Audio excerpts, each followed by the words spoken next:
কি দিয়ে প্রশ্ন করব? whom। অবজেক্টে যদি কোনো ব্যক্তি বোঝায় তখন আমরা কি দিয়ে প্রশ্ন করব?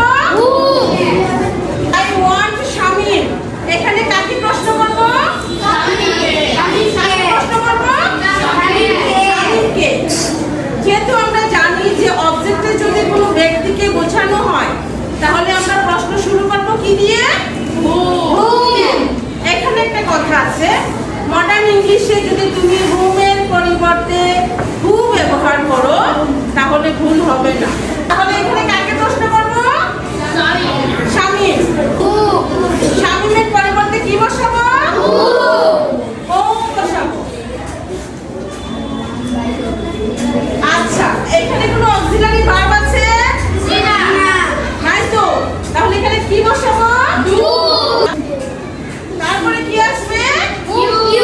I এর পরিবর্তে whom do you want?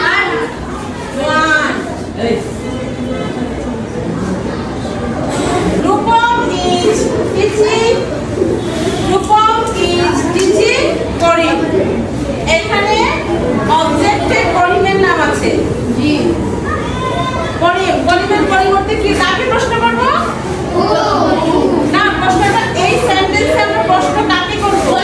করিমকে। Very good. তাহলে করিমের পরিবর্তে কি দিব?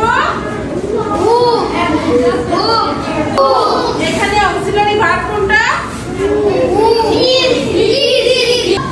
whom is, তারপর কি আসবে? Rupam teaching. whom is Rupam teaching.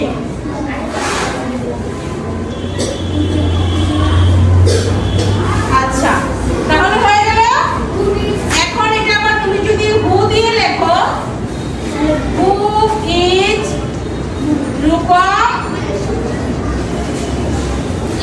teaching, এটাও ভুল হবে না। আচ্ছা, এই সেন্টেন্সটা দেখো, রফিক had his friend। যেহেতু অবজেক্টে ব্যক্তি বোঝালে আমরা whom দিয়ে প্রশ্ন বানাবো, তাহলে his friend এর পরিবর্তে কি বসাবো? his friend তো ব্যক্তি বোঝাচ্ছে নাকি? তাহলে his friend এর পরিবর্তে কি বসাবো? এখন অক্সিলারি ভার্ব এখানে কি আসবে? কেন আসবে ঠিক? এখানে হ্যাভ আছে, past tense না? হ্যাভ আছে, এই জন্য এখানে বসবে Daddy.